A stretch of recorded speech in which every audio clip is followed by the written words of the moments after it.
ਬਿਸਮਿਲ੍ਲਾਹਿਰਰਹਿਮਾਨਿਰਰਹੀਮ। अस्सलाम वालेकुम। Nine brothers TV मुबारक जी ਤੁਹਾਡੀ ਖਿਦਮਤ 'ਚ ਹਾਜ਼ਰ ਨਾਲੇ ਸਾਡਾ ਚੈਨਲ ਸਬਸਕ੍ਰਾਈਬ ਕਰੋ। ਜਵੇਦ ਮੱਲੀ ਸਾਹਿਬ ਸਾਡੇ ਨਾਲ ਨੇ, ਪਾਰਟ 4 ਚੱਲ ਰਿਹਾ ਇਸ ਟਾਈਮ, ਔਰ ਉਹ ਦੱਸ ਰਹੇ ਸੀ ਕਿ ਉਹਨਾਂ ਨੂੰ ਅਦਾਲਤ 'ਚ ਪੇਸ਼ ਕੀਤਾ ਗਿਆ ਤੇ ਫਿਰ ਉਹਨਾਂ ਦੀ ਜ਼ਮਾਨਤ ਹੋ ਗਈ। ਜੀ ਮੱਲੀ ਸਾਹਿਬ, ਜ਼ਮਾਨਤ ਤੁਹਾਡੀ ਹੋ ਗਈ ਅੱਲਾ ਦੇ ਫਜ਼ਲ ਨਾਲ ਤੇ ਫਿਰ अस्सलाम वालेकुम ਵਾਲੇकुम रहमतुल्लाहि अस्सलाम, वालेकुम अस्सलाम जी। जी मेरी जमानत का कि मैंने पता लग गया ते जमानत हो गई तेरी लड़के ने एक ने आन के दसिया जी जी मैं उत्थे ही सदका कट के उन्होंने फड़ा दिता। मैं सदका जी जाके रसीद कटवा दे जी जी और मैं शुकराने दे नफल पढ़ ले। जी जी पढ़ के ते वो मैंने वापस जेल च ले आंदा गया। ठीक ਅਸੀਂ ਇੰਤਜ਼ਾਰ ਕਰਦੇ ਰਹੇ जी जी ਕਿ ਹੁਣ ਆਉਂਦੇ ਨੇ ਮੈਨੂੰ ਆਣ ਕੇ ਕਢਵਾ ਲੈਂਦੇ ਨੇ। जी जी ਜਿਹੜੇ ਮੇਰੇ ਨਾਲ ਦੋਸਤ ਸਨ ਬਾਬਾ ਜੀ ਫੈਜ਼ ਸਾਹਿਬ ਔਰ ਜ਼ਾਹਿਦ ਸਾਹਿਬ, ਉਹ ਮੈਨੂੰ ਕਹਿਣ ਲੱਗੇ ਕਿ ਸ਼ਾਇਦ ਤੈਨੂੰ ਗਲਤੀ ਲੱਗੀ, ਤੇਰੀ ਜ਼ਮਾਨਤ ਨਹੀਂ ਹੋਈ ਹੈ, ਇਸ ਟਾਈਮ ਤੱਕ ਲੈ ਜਾਂਦੇ ਨੇ। ਹਾਂਜੀ ਅਜੇ ਇਹ ਗੱਲਾਂ ਹੀ ਕਰ ਰਹੇ ਸਾਂ ਅਸੀਂ, ਰਾਤ ਦਾ ਟਾਈਮ ਹੋ ਗਿਆ ਸੀ। ਜੀ ਜੀ ਇੰਨੀ ਦੇਰ 'ਚ ਮੈਨੂੰ ਆਵਾਜ਼ ਪੈ ਗਈ ਜੀ ਜੀ ਤੇ ਮੈਨੂੰ ਬਾਹਰ ਲਿਆਇਆ ਗਿਆ। ਜੀ ਜੀ ਡਿਪਟੀ ਸੁਪਰੀਡੈਂਟ ਦੇ ਕਮਰੇ 'ਚ ਬਿਠਾ ਦਿੱਤਾ ਗਿਆ। ਜੀ ਜੀ ਸੋ ਡਿਪਟੀ ਸੁਪਰੀਡੈਂਟ ਨੇ ਜਦੋਂ ਮੇਰਾ ਨਾਮ ਪੁੱਛਿਆ ਕਿ ਜਵੇਦ ਮੱਲੀ ਤੁਹਾਡਾ ਨਾਮ ਹੈ, ਮੈਂ ਕਿਹਾ ਜੀ। ਉਹਨੇ ਕਿਹਾ ਜੀ ਕਿ ਕੁਰਸੀ ਹੈ ਤੇ ਕੁਰਸੀ ਤੇ ਬੈਠ ਜਾਓ ਤੁਸੀਂ। ਜੀ ਜੀ ਮੈਂ ਕੁਰਸੀ ਤੇ ਬੈਠ ਗਿਆ। ਜੀ ਜੀ ਇਸੇ ਦੌਰਾਨ ਹੀ ਮੈਨੂੰ ਪੁੱਛਣ ਡਿਆ ਕਿ ਤੁਹਾਡਾ ਪਿੰਡ ਕਿਹੜਾ ਪਿੱਛੋਂ। ਮੈਂ ਕਿਹਾ ਜੀ ਫਲਾਣਾ। ਤੇ ਤੁਹਾਡੇ ਪਿੰਡ ਦੇ ਨਾਲ ਫਲਾਣਾ ਪਿੰਡ ਜਿਹੜਾ ਉਹਨਾਂ ਨੂੰ ਫਲਾਣ ਬੰਦੇ ਨੂੰ ਜਾਣਦਾ। ਮੈਂ ਕਿਹਾ ਜੀ ਮੇਰੇ ਚਾਚਾ ਹੀ ਲੱਗਦੇ ਨੇ ਬਰਾਦਰੀ 'ਚ। ਜੀ ਜੀ ਉਹ ਕਹਿੰਦਾ ਕਿ ਉਹ ਮੇਰੇ ਅਜ਼ੀਜ਼ ਨੇ, ਰਿਸ਼ਤੇਦਾਰ ਨੇ। ਤੇ ਉਹਨੇ ਆਖਿਆ ਕਿ ਚਲੋ ਖਿਦਮਤ ਕਰਨ ਦਾ ਇੰਝ ਹੀ ਮੌਕਾ ਮਿਲ ਗਿਆ। ਉਹਨੇ ਸਭ ਤੋਂ ਪਹਿਲੋਂ ਬੁਲਾਇਆ ਮੈਨੂੰ, ਸਭ ਤੋਂ ਐਂਡ ਤੇ ਸਭ ਤੋਂ ਪਹਿਲਾਂ ਅੰਗੂਠੇ ਲਵਾ ਕੇ ਸਾਈਨ ਕਰਵਾ ਕੇ ਮੇਰੇ ਜੀ ਮੈਨੂੰ ਆਖਣ ਲੱਗਾ ਤੁਸੀਂ ਬਾਹਰ ਜਾਓ, ਤੁਹਾਡਾ ਇੰਤਜ਼ਾਰ ਕਰ ਰਹੇ ਨੇ। ਠੀਕ ਹੋ ਗਈ। ਮੈਂ ਬਾਹਰ ਆ ਗਿਆ। ਮੇਰੇ ਵੱਡੇ ਭਾਈ ਤੇ ਮੇਰਾ ਇੱਕ ਕਜ਼ਨ ਇੰਤਜ਼ਾਰ ਕਰ ਰਹੇ ਸਨ। ਉਹਨਾਂ ਦੇ ਨਾਲ ਫਿਰ ਅਸੀਂ ਵਾਪਸ ਆ ਗਏ। ਚਲੋ ਅੱਛਾ ਹੋ ਗਿਆ। ਇਸੇ ਦੌਰਾਨ ਹੀ ਇੱਕ ਵਾਕਿਆ ਜਿਹੜਾ ਕਿ ਇਹ ਮੈਂ ਦੱਸਣਾ ਚਾਹਨਾ, ਜੇਲ੍ਹ ਦੇ ਦੌਰਾਨ ਜਿਹੜਾ ਹੋਇਆ ਵਾਕਿਆ। ਜੀ ਜੀ ਜਿਹੜਾ ਮਕਸੂਦ ਅਹਿਮਦ ਸਾਹਿਬ ਸਨ ਇੱਕ ਜੇਲ੍ਹ ਦੇ ਵਿੱਚ, ਉਹ ਸਾਡੀ ਜਮਾਤ ਦੇ ਨਹੀਂ ਸਨ ਹੈਗੇ। 295 ਏ ਉਹਨਾਂ ਤੇ ਕੱਟਿਆ ਗਿਆ ਸੀ। ਹਾਂਜੀ ਮੈਨੂੰ ਪਹਿਲੋਂ ਨਹੀਂ ਸੀ ਪਤਾ ਕਿ ਇਹ ਦੂਸਰੇ ਲੋਕਾਂ ਤੇ ਵੀ 295 ਏ ਕੱਟਿਆ ਜਾਂਦਾ ਹੈ ਜਾਂ ਕੋਈ ਇਹੋ ਜਿਹੀਆਂ ਦਫਾ ਲੱਗ ਜਾਂਦੀਆਂ ਨੇ ਇਹਨਾਂ ਤੇ। ਅੱਛਾ ਇਸੇ ਤਰ੍ਹਾਂ ਹੀ ਹੋਰ ਸਾਡੇ ਬੈਰਕ 'ਚ ਤੇ ਬੰਦ ਨਹੀਂ ਸੀ। ਹਵਾਲਾਤ 'ਚ ਜਿਹੜੀ ਸਾਨੂੰ ਹਵਾਲਾਤ ਮਿਲੀ ਸੀ ਉਹਦੇ 'ਚ ਬੰਦ ਨਹੀਂ ਸੀ ਬੰਦਾ। ਜੀ ਜੀ ਉਹ ਹੋਰ ਜਗ੍ਹਾ ਤੇ ਸੀ 7-8 ਬੰਦੇ ਬੰਦ, ਉਹ ਨਾਰੋਵਾਲ ਤੋਂ ਹੀ ਸਨ। ਉਹਨਾਂ ਤੇ ਵੀ ਤਹੀਨੇ ਮਤਲਬ ਮਸਜਿਦ ਲਾ ਕੇ ਤੇ ਉਹਨਾਂ ਦੇ ਵਿੱਚ ਵੀ 298 ਸੀ, ਉਹਨਾਂ ਤੇ ਵੀ ਲਾਈ ਗਈ ਸੀ। ਇਹਨਾਂ ਵੀ ਤਹੀਨ ਕੀਤੀ ਮਸਜਿਦ ਦੀ। ਲੇਕਿਨ ਉਹਨਾਂ ਦੀ ਕੋਈ 4-5 ਦਿਨ ਤੋਂ ਬਾਅਦ ਜ਼ਮਾਨਤ ਹੋ ਗਈ। ਮੌਲਵੀ ਸਾਹਿਬ ਨੇ ਉਹਨਾਂ ਦੀ 298 ਸੀ ਲਾਈ ਸੀ। ਸੋਰੀ, ਇਹਨਾਂ ਦੇ 295 ਏ ਲੱਗਾ ਸੀ। ਇਹਨਾਂ ਨੂੰ ਮੈਂ ਦਾਸਤਾਨ ਪੁੱਛੀ ਕਿ ਕੀ ਵਾਕਿਆ ਹੋਇਆ ਸੀ। ਇਹਨਾਂ ਦੀ ਸ਼ਾਰਟ ਜੀ ਦਾਸਤਾਨ ਸੁਣਾਉਣਾ ਤਫਸੀਲ ਦੀ ਤੇ ਲੰਮੀ ਹੋ ਜਾਏਗੀ। ਉਹਨਾਂ ਮੈਨੂੰ ਕਿਹਾ ਕਿ ਮੇਰੇ ਤੇ ਇਹ ਕੰਮ ਹੋਇਆ ਸੀ ਕਿ ਮੈਂ ਅਟਕ ਦੇ ਵਿੱਚ ਫੜਿਆ ਗਿਆ ਸਾਂ ਹਾਂਜੀ ਮਜ਼ਦੂਰੀ ਕਰਨ ਦੇ ਦੌਰਾਨ 'ਚ। ਜੀ ਮੈਂ ਛੁੱਟ ਕੇ ਜਦੋਂ ਵਾਪਸ ਆਇਆ ਤਾਂ ਕੁਝ 6 ਮਹੀਨੇ ਮੈਨੂੰ ਲੱਗ ਗਏ। ਨਾ ਮੈਂ ਘਰ ਖਰਚਾ ਘੱਲਣਾ ਸਾਂ, ਗਰੀਬ ਫੈਮਿਲੀ ਤੋਂ ਬਿਲੋਂਗ ਕਰਦਾ ਸਾਂ, ਇਸਤਰੀ ਕੌਮ ਨਾਲ ਤਲਕ ਸੀ ਉਹਨਾਂ ਦਾ। ਜੀ ਜੀ ਤੇ ਉਹ ਕਹਿੰਦੇ ਮੈਂ ਜਦੋਂ ਘਰ ਵਾਪਸ ਆਇਆ ਤੇ ਮੇਰੇ ਘਰ ਦੇ ਹਾਲਾਤ ਜਿਹੜੇ ਨੇ ਉਹ ਵਾਕਈ ਬਹੁਤ ਮਾੜੇ ਸਨ। ਜੀ ਜੀ ਚਲੋ ਮੈਂ ਦੇਖਿਆ ਕਿ ਮੇਰੀ ਬੱਚੀ ਸਵੇਰੇ, ਰਮਜ਼ਾਨ ਦਾ ਮਹੀਨਾ ਸੀ ਤੇ ਸਵੇਰੇ ਮਸਜਿਦ 'ਚ ਜਾ ਰਹੀ ਹੈ ਸਪਾਰਾ ਪੜ੍ਹਨ ਵਾਸਤੇ, ਕਿ ਜਿਹੜੀ ਕੋਈ ਤਕਰੀਬਨ 14-15 ਸਾਲ ਦੀ ਉਮਰ 'ਚ ਸੀ। ਜੀ ਜੀ ਮੈਂ ਉਹਦੀਆਂ ਹਰਕਤਾਂ ਚੈੱਕ ਕੀਤੀਆਂ, ਵੇਖਿਆ ਤੇ ਉਹ ਮੈਨੂੰ ਠੀਕ ਨਾ ਲੱਗੀਆਂ ਕੋਈ ਵੀ। ਜੀ ਜੀ ਉਹ ਕਹਿੰਦੇ ਨੇ ਕਿ ਮੈਂ ਉਹਨੂੰ ਮਨਾ ਕਰ ਦਿੱਤਾ ਕਿ ਤੂੰ ਸਪਾਰਾ ਪੜ੍ਹਨ ਨਹੀਂ ਜਾਣਾ ਕਰਨਾ, ਕੁਰਾਨ ਪੜ੍ਹਨ ਨਹੀਂ ਜਾਣਾ ਕਰਨਾ ਮਸਜਿਦ 'ਚ। ਜੀ ਜੀ ਉਹ ਬੱਚੀ ਨੇ ਬਜਾਏ ਇਸ ਦੇ ਕਿ ਉਹ ਬਾਜ਼ ਆ ਜਾਂਦੀ, ਉਹਨੇ ਮੌਲਵੀ ਸਾਹਿਬ ਨੂੰ ਆਖਿਆ ਕਿ ਮੇਰੇ ਵਾਲਿਦ ਨੇ ਮਨਾ ਕਰ ਦਿੱਤਾ ਹੈ ਹਾਂਜੀ ਕਰਾਮਜੀਦ ਪੜ੍ਹਨ ਤੋਂ, ਜੀ ਜੀ ਕਿ ਮਸਜਿਦ ਜਾ ਕੇ ਨਹੀਂ ਪੜ੍ਹਨਾ। ਜੀ ਜੀ ਤੇ ਮੇਰੇ ਸਵੇਰੇ ਕਰਾਮਜੀਦ ਹੱਥ ਦੇ ਵਿੱਚੋਂ ਖੋਹ ਲਿਆ ਉਹਨੇ, ਮੇਰੇ ਵਾਲਿਦ ਨੇ। ਜੀ ਜੀ ਉਹ ਜਿਹੜੇ ਮੌਲਵੀ ਸਾਹਿਬ ਸਨ ਉਹਨਾਂ ਨੇ ਕਿਸੇ ਬੰਦੇ ਨਾਲ ਮਿਲ ਕੇ ਪ੍ਰੋਗਰਾਮ ਉੱਥੋਂ ਦਾ ਚੌਧਰੀ ਜਿਹੜਾ ਸੀ, ਜਿਹਨੂੰ ਇਹ ਗੱਲ ਦਾ ਸਾਰੀ ਦਾ ਪਤਾ ਸੀ ਹਾਂਜੀ ਕਿ ਲੜਕੀ ਦਾ ਔਰ ਮੌਲਵੀ ਸਾਹਿਬ ਦਾ ਆਪਸ ਦੇ ਵਿੱਚ ਕੀ ਚੱਕਰ ਹੈ। ਜੀ ਜੀ ਉਹਨਾਂ ਨੇ ਇਹ ਸਾਰੀ ਗੇਮ ਬਣਾਈ ਕਿ ਇਹਦੇ ਉੱਤੇ ਇਹਨੇ ਕਰਾਮਜੀਦ ਲਾ ਦਿੱਤਾ ਜਾਏ। ਉਹਨੇ ਕਰਾਮਜੀਦ ਖੋਇਆ ਉਹਦੇ ਕੋਲੋਂ, ਬੱਚੀ ਕੋਲੋਂ। ਅੱਛਾ ਔਰ ਉਹਨੇ ਅੰਦਰ ਪੇਟੀ ਦੇ ਉੱਤੇ ਰੱਖ ਦਿੱਤਾ। ਉਹਨਾਂ ਨੇ ਇੰਝ ਹੀ ਕੀਤਾ। ਉਹਦੇ ਤੇ ਪਿਛਲੇ ਟਾਈਮ ਸਾਰਿਆਂ ਨੂੰ ਇਕੱਠਿਆਂ ਕਰਕੇ ਮਸਜਿਦ 'ਚ ਜਦੋਂ ਨਮਾਜ਼ ਦਾ ਟਾਈਮ ਹੋਇਆ, ਉਹਨਾਂ ਨੇ ਐਲਾਨ ਕਰ ਦਿੱਤਾ ਕਿ ਇੰਝ ਉਹਨੇ ਤਹੀਨ ਕੀਤੀ ਕਰਾਮਜੀਦ ਦੀ, ਸਾਰੇ ਜਣੇ ਇਕੱਠੇ ਹੋਏ। ਅੱਛਾ ਕੋਈ ਹੋਰ ਬੰਦਾ ਉਸ ਪਿੰਡ ਦਾ ਪਿਆ ਚੌਧਰੀ, ਉਹਨੇ ਉਸ ਬੰਦੇ ਨੂੰ ਮਕਸੂਦ ਸਾਹਿਬ ਨੂੰ ਚੁੱਕ ਕੇ ਤੇ ਥਾਣੇ ਲੈ ਕੇ ਟੁਰ ਗਿਆ। ਅੱਛਾ ਥਾਣੇ ਵਾਲਿਆਂ ਨੇ ਉਹਨੂੰ ਬੰਦ ਕਰ ਲਿਆ ਆਪਣੇ ਕੋਲ। ਜੀ ਜੀ ਚਲੋ ਪਿੱਛੇ ਲੋਕ ਚੜੇ ਕਿ ਇਹਨੇ ਕਰਾਮਜੀਦ ਦੀ ਤਹੀਨ ਕੀਤੀ ਹੈ। ਹਾਂਜੀ ਠੀਕ ਹੈ, ਉਹਨਾਂ ਕਿਹਾ ਜੀ ਕਿ ਇਹਨੇ ਤਹੀਨ ਕੋਈ ਨਹੀਂ ਕੀਤੀ ਕੋਈ ਵੀ।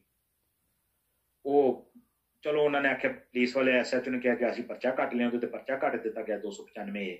ਉਹਨੂੰ ਰਾਤੋਂ ਰਾਤ ਹੀ ਉਹਨਾਂ ਜੇਲ੍ਹ ਦੇ ਵਿੱਚ ਸ਼ਿਫਟ ਕਰ ਦਿੱਤਾ। ਅੱਛਾ ਉਹਦੀ ਦਾਸਤਾਨ ਇਹ ਸੀ, ਉਹਦੇ ਤੇ ਝੂਠਾ ਪਰਚਾ ਠੀਕ ਕਟਾਇਆ ਗਿਆ। ਅੱਛਾ ਜਿਹੜਾ ਵਾਕਿਆ ਹੋਇਆ, ਉਹ ਵਾਕਿਆ ਇਹ ਸੀ ਕਿ ਉਹ ਜਮਾਤੇ ਅਹਿਮਦੀਆ ਨੂੰ ਬਿਲਕੁਲ ਨਹੀਂ ਸੀ ਮੰਨਦਾ। ਹਾਂਜੀ ਮੈਂ ਕਹਿੰਦਾ ਸਮਝ ਸੀ ਗਿਆ ਨਹੀਂ ਤੁਸੀਂ ਲੋਕ ਠੀਕ ਨਹੀਂ ਹੈਗੇ। ਠੀਕ ਮੈਂ ਉਹਦੇ ਨਾਲ ਇਹ ਗੱਲ ਕਰ ਲਈ, ਮੈਂ ਕਿਹਾ ਅਗਰ ਜਮਾਤੇ ਅਹਿਮਦੀਆ ਨਹੀਂ ਠੀਕ ਹੈਗੀ ਤੇ ਕੋਈ ਨਿਸ਼ਾਨਾਤ ਵੇਖਣਾ ਚਾਹੁੰਦਾ ਤੇ ਤੈਨੂੰ ਵਿਖਾ ਦੇਣੇ ਨਿਸ਼ਾਨਾਤ। ਹਾਂਜੀ ਉਹ ਕਹਿਣ ਲੱਗਾ ਜੀ ਠੀਕ ਹੈ ਤੁਸੀਂ ਦਿਖਾ ਦਿਓ।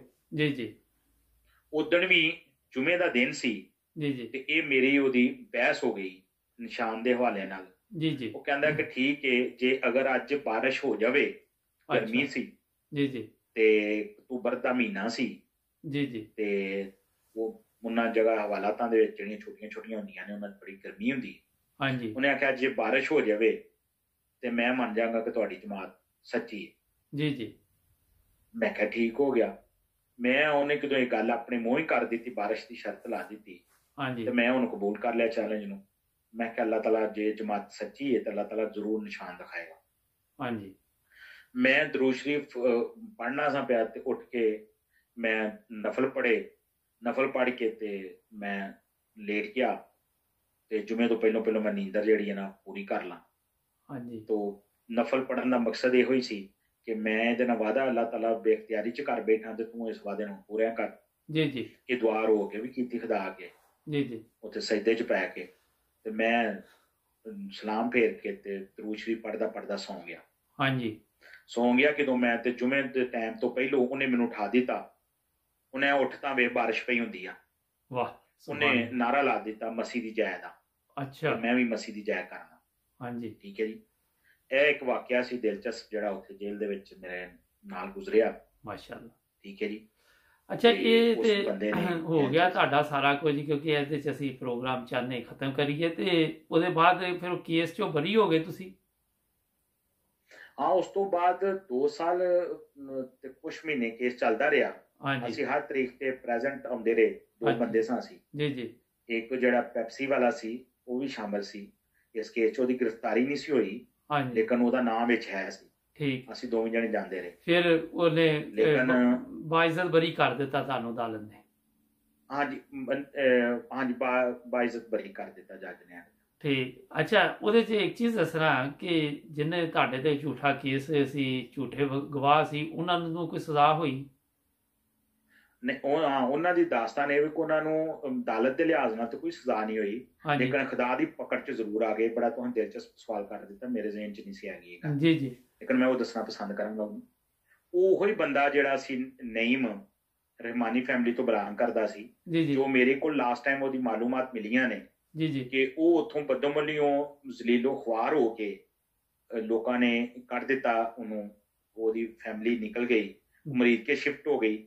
ਮਰੀਦ ਕੇ ਆਣ ਕੇ ਉਹਦੀ ਬੀਵੀ ਨੇ ਉਹਦੇ ਕੋਲ ਤਲਾਕ ਲੈ ਲਈ ਹਾਂਜੀ ਕਿਉਂਕਿ ਉਹਦੇ ਮਰੀਦ ਕੇ ਮਾਂ ਪਿਓ ਭੈਣ ਭਾਈ ਰਹਿੰਦੇ ਸਨ। ਅੱਛਾ ਉਹਨਾਂ ਘਰੋਂ ਕੱਢ ਦਿੱਤਾ ਉਹਦੇ ਬੱਚਿਆਂ ਨੇ ਹਾਂਜੀ ਨਈਮ ਨੂੰ। ਜੀ ਜੀ ਉਹ ਅੱਜ ਕੱਲ ਦਰ ਦੇ ਧੱਕੇ ਖਾ ਕੇ ਤੇ ਬਦਮਲੀ ਹੋਈ ਹੀ ਰਹਿ ਰਿਹਾ, ਜੋ ਮੇਰੇ ਕੋਲ ਮਾਲੂਮਾਤ ਨੇ। ਜੀ ਜੀ ਤੇ ਇਹ ਦੱਸੋ ਇਸ ਕਿ ਦੌਰਾਨ ਆਸਟ੍ਰੇਲੀਆ ਦਾ ਕਿਸ ਤਰ੍ਹਾਂ ਫਿਰ ਤੁਹਾਡਾ ਪ੍ਰੋਗਰਾਮ ਬਣਿਆ? ਇਹ ਆਸਟ੍ਰੇਲੀਆ 'ਚ ਜਿਹੜਾ ਸਿਸਟਮ ਸੀ, ਅਸਲ ਤੇ ਚੀਜ਼ ਇਹ ਸੀ ਕਿ ਮੈਂ ਇਸ ਟਾਈਮ ਹੈ ਤੇ ਨਿਊਜ਼ੀਲੈਂਡ ਆ। ਅੱਛਾ ਆਕਲੈਂਡ ਸਿਟੀ ਦੇ ਵਿੱਚ ਨਿਊਜ਼ੀਲੈਂਡ ਰਹਿ ਰਿਹਾ, ਆਸਟ੍ਰੇਲੀਆ ਨਹੀਂ ਹੈਗਾ। ਅੱਛਾ ਉਹਦੇ ਵਿੱਚ ਇੰਜ ਬਣਿਆ ਕਿ 2014 ਦੇ ਵਿੱਚ ਮੈਂ ਪ੍ਰੋਗਰਾਮ ਬਣਾਇਆ ਕਿ ਮੈਂ UNHCR ਦੇ ਜਾ ਕੇ ਸੈਲਮ ਕਰਾਂਗਾ ਮਲੇਸ਼ੀਆ, ਤੇ ਉਹਦੇ ਥਰੂ ਮੈਂ ਕਿਤੇ ਮੁਲਕ 'ਚ ਕੱਲਿਆ ਜਾਏ ਉਹ ਮੈਂ ਚਲਾ ਜਾਵਾਂਗਾ। ਜੀ ਜੀ ਉਹ ਇੱਕ ਟਾਪਕ ਇਹਦੇ ਨਾਲ ਹੀ ਥੋੜਾ ਬਹੁਤਾ ਮਿਲਦਾ ਹੈ ਕਿ ਮੁਖਤਲਿਫ ਮੇਰੇ ਤੇ ਵੀ ਕੁਛ ਦਿਨ ਸਖਤੀ ਦੇ ਆਏ, ਜ਼ਮੈਸ਼ ਤੇ ਕਹਿ ਲਓ, ਸਖਤੀ ਦੇ ਕਹਿ ਲਓ। ਅੱਛਾ ਇਹਦੇ ਤੋਂ ਪਿੱਛੇ ਜ਼ਰਾ ਚਲੀਏ, ਟੋਟਲ ਕਿੰਨੇ ਦਿਨ ਤੁਸੀਂ ਜੇਲ੍ਹ 'ਚ ਰਹੇ? ਕਿਉਂਕਿ ਇਹ ਵੀ ਮੈਂ ਭੁੱਲ ਗਿਆ ਸੀ। ਹਾਂਜੀ ਜੇਲ੍ਹ 'ਚ ਮੈਂ ਜਿਹੜੇ ਦਿਨ ਰਿਹਾ ਉਹ ਮੈਂ ਤੁਹਾਨੂੰ ਦੱਸ ਦੇਣਾ। ਜਿਹੜੇ ਜੇਲ੍ਹ ਦੇ ਵਿੱਚ ਸਿਆਲਕੋਟ ਜੇਲ੍ਹ 'ਚ ਰਿਹਾ ਉਹ ਮੈਂ 15 ਦਿਨ ਰਿਹਾ ਸਾਂ। ਹਾਂਜੀ ਤੇ ਜਿਹੜੇ ਮੈਂ ਹਵਾਲਾਤ ਬਦੋਮਲੀ ਥਾਣੇ ਦੇ ਸਟੱਡੀ 'ਚ ਰਿਹਾ ਸਾਂ ਉਹ ਮੈਂ 4 ਦਿਨ ਰਿਹਾ ਸਾਂ। ਟੋਟਲ 19 ਦਿਨ ਮੈਂ 19 ਦਿਨ ਰਹੇ। ਅੱਛਾ ਇਹ ਪਹਿਲੇ ਇਹਦੇ ਤੇ ਕਰਨੇ ਇੱਥੋਂ ਗੱਲਬਾਤ ਤੁਹਾਡੇ ਨਾਲ, ਇਹ ਬਾਅਦ ਚੋਂ ਤੁਹਾਡੀ ਸੁਣਨੇ ਦੱਸਦਾ। ਜੇਲ੍ਹ ਦੇ ਉੱਥੇ ਕੀ ਹਾਲਾਤ ਨੇ? ਕੀ ਉੱਥੇ ਅੱਛੇ ਹਾਲਾਤ ਹੋ ਰਹੇ ਨੇ ਜੇਲ੍ਹਾਂ ਦੇ ਵਿੱਚ? ਤੁਸੀਂ ਤੇ ਹੁਣ ਕਾਫੀ ਦੇਰ ਹੋ ਗਈ ਹੈ ਨਾ ਇਸ ਗੱਲ ਨੂੰ। ਹਾਂਜੀ ਨਹੀਂ ਉਹ ਉਸ ਟਾਈਮ ਮੁਸ਼ਰਫ ਦਾ ਦੌਰ ਹਜੇ ਥੋੜਾ ਗਿਆ ਹੀ ਸੀ। ਹਾਂਜੀ ਤੇ ਉੱਥੇ ਖਾਣਾ ਕੁਛ ਬਿਹਤਰ ਸੀ ਜੇਲ੍ਹ ਦੇ ਵਿੱਚ, ਤੇ ਉੱਥੇ ਜੋ ਪਹਿਲੋਂ ਸੁਣੀਦਾ ਸੀ ਉਹਦੇ ਮੁਤਾਬਕ ਖਾਣਾ ਬਿਹਤਰ ਸੀ। ਠੀਕ ਹੈ ਤੇ ਚਿਕਨ ਮਿਲਦਾ ਸੀ, ਹਾਂਜੀ ਠੀਕ ਹੈ ਦਾਲਾਂ ਮਿਲਦੀਆਂ ਸਨ, ਜੀ ਜੀ ਤੇ ਆਜ਼ਾਦੀ ਵੀ ਥੋੜੀ ਜਿਹੀ ਇਸ ਤਰ੍ਹਾਂ ਦੀ ਹੈਗੀ ਸੀ, ਸਾਨੂੰ ਤੇ ਨਹੀਂ ਸੀ ਹੈਗੀ ਕਿ ਜਿਹੜੀ ਚੀਜ਼ ਤੁਸੀਂ ਮੰਗਵਾਉਣਾ ਚਾਹੁੰਦੇ ਹੋ ਤੁਹਾਨੂੰ ਬਾਇਜ਼ਤ ਤਰੀਕੇ ਨਾਲ ਉੱਥੇ ਜੇ ਮਿਲਦੀ ਸੀ ਔਰ ਤੁਸੀਂ ਬਣਾ ਸਕਦੇ ਸੋ ਉਸ ਚੀਜ਼ ਨੂੰ ਠੀਕ ਆਪਣੇ ਤੌਰ ਤੇ। ਆਪਣੇ ਉਹਨਾਂ ਦਿੱਤੇ ਸਨ ਛੋਟੀਆਂ ਛੋਟੀਆਂ, ਕਹਿ ਲਓ ਕਿ ਪਾੜ ਚੁੱਲ੍ਹ ਕਿਹਨੂੰ ਬੋਲਿਆ ਜਾਂਦਾ ਹੈ, ਉਹਦੇ 'ਚ ਹਾਂਜੀ ਕੋਲੇ ਬਾਲੇ ਜਾਂਦੇ ਨੇ, ਜੀ ਜੀ ਕੋਲੇ ਅੱਛਾ ਬਾਲ ਕੇ ਆਪਣੀ ਚੀਜ਼ ਆਪ ਹੀ ਤਿਆਰ ਕਰ ਲਓ, ਬਿਸਤਰਾ ਵਗੈਰਾ ਤੁਹਾਨੂੰ ਨਹੀਂ ਮਿਲਦਾ ਪਸੰਦ ਉੱਥੇ ਆਈ ਹਾਲੇ। ਬਿਸਤਰਾ ਵਗੈਰਾ ਨਹੀਂ, ਬਿਸਤਰਾ ਵਗੈਰਾ ਉਹਨਾਂ ਦੀ ਤਰਫੋਂ ਨਹੀਂ ਮਿਲਦਾ, ਬਿਸਤਰਾ ਆਪਣਾ ਹੀ ਲੈ ਕੇ ਜਾਣਾ ਪੈਂਦਾ। ਉਹਨਾਂ ਦੀ ਤਰਫੋਂ ਇੱਕ ਚਟਾਈ ਦੇ ਤੌਰ ਤੇ ਕੰਬਲ ਮਿਲਦਾ ਹੈ, ਹਾਂਜੀ ਜਿਹੜਾ ਥੱਲੇ ਵਿਛਾ ਕੇ ਤੁਸੀਂ ਤੇ ਉੱਤੇ ਲੈ ਕੇ ਉੱਤੇ ਲੈ ਲਓ, ਥੱਲੇ ਵਿਛਾ ਲਓ, ਜਿੰਨੀ ਮਰਜ਼ੀ ਕਰ ਲਓ, ਤੁਹਾਡੀ ਮਰਜ਼ੀ ਹੈ, ਲੇਕਿਨ ਲੈ ਕੇ ਆਪਣੀਆਂ ਚੀਜ਼ਾਂ ਜਾਣੀਆਂ ਪੈਂਦੀਆਂ। ਇੱਕ ਚੀਜ਼ ਹੋਰ ਤਰ੍ਹਾਂ ਦੱਸੋ ਲੇਕਿਨ- ਸਾਡੇ ਨਾਜ਼ਰੀਨ ਨੂੰ ਕਿਉਂਕਿ ਤੁਸੀਂ ਜੇਲ੍ਹ 'ਚ ਰਹੇ ਜੇ, ਉੱਥੇ ਜਿਹੜੇ ਪੁਲਿਸ ਵਾਲੇ ਨੇ ਉਹ ਜਿਹੜੇ ਲੋਕ ਇੱਜ਼ਤਦਾਰ ਹੁੰਦੇ ਉਹਨਾਂ ਨਾਲ ਅੱਛੇ ਤਰੀਕੇ ਨਾਲ ਬੋਲਦੇ ਨੇ? ਨਹੀਂ ਨਹੀਂ, ਸਟਾਰਟ ਤੇ ਜੋ ਮੇਰੇ ਨਾਲ ਹੋਇਆ ਤਾਂ ਉਹ ਤਾਂ ਤੁਸੀਂ ਦੱਸ ਦਿੱਤਾ, ਵੈਸੇ ਜੇਲ੍ਹ ਦੇ ਹਾਲਾਤ ਮੈਂ ਪੁੱਛ ਰਿਹਾ। ਹਾਂਜੀ, ਉਹ ਨਹੀਂ, ਕਿਸੇ ਨਾਲ ਵੀ ਨਹੀਂ ਐਡੇ। ਹਾਂ, ਜਿਹੜੇ ਲੋਕ ਪੈਸਾ ਟਕਾ ਦਿੰਦੇ ਨੇ ਉਹਨਾਂ ਨਾਲ ਉਹ ਇੱਜ਼ਤ ਨਾਲ ਬੋਲਦੇ ਨੇ, ਸਾਰਾ ਕੰਮ ਕਰਦੇ ਨੇ। ਹਾਂਜੀ ਲੇਕਿਨ ਜਿਹੜੇ ਆਮ ਜਿਨ੍ਹਾਂ ਨੇ ਪੈਸੇ ਨਹੀਂ ਦਿੱਤੇ ਹੁੰਦੇ ਤੇ ਉਂਝ ਇੱਜ਼ਤਦਾਰ ਲੋਕ ਹੁੰਦੇ ਨੇ, ਸਫੈਦ ਪੋਸ਼ ਕਿਨਾਂ ਨੂੰ। ਅੱਛਾ, ਵਾਸ਼ਰੂਮ ਦਾ ਕੀ ਪੈਸੇ ਨਹੀਂ ਇੰਤਜ਼ਾਮ ਹੈ ਲਾਏ ਉੱਥੇ? ਵਾਸ਼ਰੂਮ ਦਾ ਕੀ ਇੰਤਜ਼ਾਮ ਹੈ? ਵਾਸ਼ਰੂਮ 'ਚ ਜਿਹੜੀ ਬੈਰਕ 'ਚ ਅਸੀਂ ਸਾਂ, ਅਸੀਂ 4 ਬੰਦੇ ਸਾਂ ਜੀ ਜੀ ਤੇ ਛੋਟਾ ਜਿਹਾ ਕਮਰਾ ਸੀ। ਹਾਂਜੀ ਮਸਾ ਮਾਰ ਕੇ ਉਹਨੂੰ ਮੈਂ ਕਹਿ ਸਕਣਾ 8x8 ਦੀ ਜਗ੍ਹਾ ਸੀ ਉਹ ਸਾਡੇ ਕੋਲ ਨਾ। ਕਿੰਨੇ ਬੰਦੇ ਸੀ ਉਹਦੇ 'ਚ? 8x8 ਜਿੱਥੇ ਅਸੀਂ ਰਹਿ ਰਹੇ ਸਾਂ। ਉਹਦੇ ਵਿੱਚ ਇੱਕ ਕਾਰਨਰ ਤੇ ਵਾਸ਼ਰੂਮ ਹੀ ਸੀ, ਨਹਾਉਣ ਦੀ ਵੀ ਜਗ੍ਹਾ ਉੱਥੇ ਹੀ ਸੀ, ਉਹ ਥੋੜੀ ਜਿਹੀ ਉਚਾਈ ਸੀ ਤੇ ਨਾਲ ਹੀ ਵਿੱਚ ਲੈਟਰਿਨ ਦਾ ਇੰਤਜ਼ਾਮ ਸੀ ਉੱਥੇ। ਅੱਛਾ, ਲੇਕਿਨ ਸਫਾਈ ਵਗੈਰਾ ਹੈ ਸੀ? ਅਸੀਂ ਪਰਦੇ ਲਾਏ ਹੋਏ। ਜੀ ਜੀ, ਸਫਾਈ ਵਗੈਰਾ ਦਾ ਹੈ ਸੀ ਇੰਤਜ਼ਾਮ? ਸਫਾਈ ਤਾਂ ਆਪ ਹੀ ਕਰਨੀ ਸੀ, ਅਸਾਂ ਉੱਥੇ ਅੰਦਰ ਜਿਹੜੀ ਸੀ ਸਫਾਈ ਆਪ ਕਰਨੀ ਸੀ, ਕਿਸੇ ਨੇ ਸੀ ਕਰਨੀ ਹੁੰਦੀ। ਅੱਛਾ ਠੀਕ ਹੈ ਜੀ, ਉਹ ਜਿਹੜੇ ਬੰਦੇ ਅਸੀਂ ਅੰਦਰ ਰਹਿ ਰਹੇ ਸਾਂ ਅਸੀਂ ਕਰਨੀ ਸੀ। ਸਵੇਰ ਦੇ ਟਾਈਮ ਸਾਨੂੰ ਬਾਹਰ ਕੱਢਦੇ ਸਾਂ, ਸਾਨੂੰ ਵਾਕ ਕਰਵਾ ਦਿੰਦੇ ਸਨ ਘੰਟੇ ਦੀ, ਤੇ ਸ਼ਾਮ ਦੇ ਟਾਈਮ ਘੰਟੇ ਦੀ ਵਾਕ ਕਰਾ ਦਿੰਦੇ। ਤੁਹਾਡਾ ਪਤਾ ਸੀ ਕੈਦੀਆਂ ਨੂੰ ਕੀ ਕਹਿੰਦੀ ਨੇ? ਨਹੀਂ, ਕੈਦੀਆਂ ਦੇ ਵਿੱਚ ਅਸੀਂ ਹੈ ਹੀ ਨਹੀਂ ਸਾਂ, ਅਸੀਂ ਤਿੰਨੇ ਬੰਦੇ ਅਹਿਮਦੀ ਸਾਂ। ਅਸੀਂ ਇੱਕ ਲਹਿਦਾ ਬੈਰਕ ਛੋਟੀ ਜਿਹੜੀ ਹੁੰਦੀ ਹੈ ਨਾ, ਜੀ ਜੀ, ਜਿਹਨੂੰ ਮੈਂ ਦੂਸਰੇ ਲਫ਼ਜ਼ਾਂ ਕਹੇ ਸਜ਼ਾਏ ਮੌਤ ਵਾਲਿਆਂ ਨੂੰ ਘੱਲਦੇ ਨੇ, ਤੁਹਾਨੂੰ ਵੀ ਉੱਥੇ ਸਜ਼ਾਏ ਮੌਤ ਵਾਲਿਆਂ ਦੀ ਹੁੰਦੀ ਹੈ, ਸਾਨੂੰ ਵੀ ਉੱਥੇ ਉਹਨਾਂ ਬੰਦ ਕੀਤਾ ਸੀ। ਅੱਛਾ, ਤੇ ਉਹਦੇ 'ਚ ਯਾਨੀ ਕਿ ਫਰਕ ਹੁੰਦਾ ਨਾਰਮਲ ਜੇਲ੍ਹ 'ਚ ਤੇ ਉਹਦੇ 'ਚ ਕੋਈ? ਹਾਂਜੀ, ਜਿਹੜੀ ਬੈਰਕ ਹੁੰਦੀ ਹੈ, ਬੈਰਕ ਬਹੁਤ ਵੱਡੀ ਹੁੰਦੀ ਹੈ। ਬੈਰਕ ਵੱਡੀ ਤੋਂ ਮੁਰਾਦ ਇਹ ਵੀ ਕਿ ਉਹਦੇ 'ਚ ਬਿਸਤਰੇ ਕਹਿਣਾ ਸੋਰੀ 100-200 ਬੰਦਾ ਵੀ ਹੁੰਦਾ ਹੈ, 50 ਵੀ ਹੁੰਦੇ ਨੇ। ਜਿਹੜੀਆਂ ਛੋਟੀਆਂ ਹੁੰਦੀਆਂ ਨੇ ਨਾ, ਤੇ ਇਹਨਾਂ ਨੂੰ ਹਵਾਲਾਤ ਕਿਹਾ ਜਾਂਦਾ ਹੈ। ਹਵਾਲਾਤ ਜਿਹੜੀ ਹੈ ਉਹ ਉਹਦੇ ਵਿੱਚ 2 ਤੋਂ 3 ਰੱਖਦੇ ਨੇ ਬੰਦੇ। ਅੱਛਾ, ਠੀਕ ਹੈ ਜੀ, ਇਸ ਤੋਂ ਜ਼ਿਆਦਾ ਨਹੀਂ ਰੱਖਦੇ। ਜੀ ਜੀ, 2 ਵੀ ਘੱਟ ਹੀ ਰੱਖਦੇ ਨੇ, 3 ਮੋਸਟਲੀ ਰੱਖਦੇ ਨੇ। ਅੱਛਾ, ਇੱਕ ਚੀਜ਼ ਸਿਰਫ ਦੱਸਣਾ ਇਹਦੇ 'ਚ ਕਿ ਤੁਸੀਂ ਕਿਹਾ ਉਹਨੂੰ ਪੱਖਾ ਚੱਲ ਰਹੇ ਸੀ ਪਹਿਲੇ ਪ੍ਰੋਗਰਾਮ 'ਚ, ਉਹਨੂੰ ਕਿਹੜੀ ਖੁਸ਼ੀ 'ਚ ਪੱਖਾ ਚੱਲ ਰਹੇ ਸੀ? ਕਿਉਂਕਿ ਟਾਈਮ ਮੁੱਕ ਰਿਹਾ, ਤੁਹਾਡਾ ਇੱਕ ਪ੍ਰੋਗਰਾਮ ਹੋਰ ਕਰਨਾ ਹੁਣ। ਹਾਂਜੀ, ਉਹਦੇ ਵਿੱਚ ਇਹ ਸੀ ਕਿ ਉਹਨਾਂ ਨੇ ਇੰਜ ਕੀਤਾ ਕਿ ਪੱਖਾ ਇਸ ਵਾਸਤੇ, ਉਹ ਨਮਾਜ਼ ਪੜ੍ਹ ਰਹੇ ਸਨ 2 ਬੰਦੇ, ਉਹ ਨਮਾਜ਼ ਨਹੀਂ ਸੀ ਪੜ੍ਹਦਾ ਬੰਦਾ, ਉਹ ਪੱਖਾ ਚੱਲ ਰਿਹਾ ਸੀ ਉਹਨਾਂ ਦੋਵਾਂ ਬੰਦਿਆਂ ਨੂੰ। ਅੱਛਾ, ਦੋਵਾਂ ਬੰਦਿਆਂ ਨੂੰ ਤਾਂ ਪੱਖਾ ਚਲੀ ਗਈ ਸੀ। ਅੱਛਾ ਅੱਛਾ, ਹਾਂਜੀ, ਲਾਈਟ ਚਲੀ ਗਈ ਸੀ ਤੇ ਉਹਦੀ ਨਾ ਕੋਈ ਪਿੱਛੋਂ ਵਿਚਾਰੇ ਦੀ ਮੁਲਾਕਾਤ ਆਉਂਦੀ ਸੀ, ਨਾ ਕੁਛ ਨਾ ਕੁਛ। ਉਹ ਜਿਨ੍ਹਾਂ ਲੋਕਾਂ ਦੀ ਮੁਲਾਕਾਤ ਨਹੀਂ ਆਉਂਦੀ ਜਾਂ ਜਿਹੜੇ ਦੂਸਰੇ ਲੋਕਾਂ ਦੇ ਹੁੰਦੇ ਨੇ, ਉਹ ਉਹਦੇ ਕੋਲ ਪੱਖਾ ਚਲਵਾਉਣ ਜਾਂ ਉਹ ਕਟਵਾਉਣ ਜਾਂ ਜੋ ਮਰਜ਼ੀ, ਲੇਕਿਨ ਐਸੀ ਗੱਲ ਤੇ ਨਹੀਂ ਉਹਨਾਂ ਕਰਵਾਈ। ਲੇਕਿਨ ਅੱਛਾ, ਪ੍ਰੋਗਰਾਮ ਦਾ ਟਾਈਮ ਖਤਮ ਹੋ ਰਿਹਾ ਨਾਜ਼ਰੀਨ, ਪਾਰਟ 4 ਵੀ ਖਤਮ ਹੋ ਗਿਆ। ਇਹਨਾਂ ਨਾਲ ਇੱਕ ਪ੍ਰੋਗਰਾਮ ਮੈਂ ਹੁਣ ਆਪਣਾ ਵੈਸੇ ਹੀ ਗੱਪਸ਼ਪ ਕਰਾਂਗਾ। ਤੁਸੀਂ ਜੁੜੇ ਰਹੋ ਨਾਈਨ ਬ੍ਰਦਰਜ਼ ਟੀਵੀ ਦੇ ਨਾਲ, ਔਰ ਸਬਸਕ੍ਰਾਈਬ ਕਰਨਾ ਨਾ ਭੁੱਲਣਾ। ਅਗਰ ਤੁਸੀਂ ਵੀ ਸਾਡੇ ਨਾਲ ਕੋਈ ਪ੍ਰੋਗਰਾਮ ਕਰਨਾ ਚਾਹੋ ਤਾਂ ਸਾਡਾ ਨੰਬਰ ਸਕਰੀਨ ਤੇ ਆ ਰਿਹਾ। ਇਜਾਜ਼ਤ ਦਿਓ, ਤੁਹਾਡਾ ਵੀ ਬਹੁਤ ਸ਼ੁਕਰੀਆ ਜੀ। ਅੱਲਾ ਹਾਫਿਜ਼।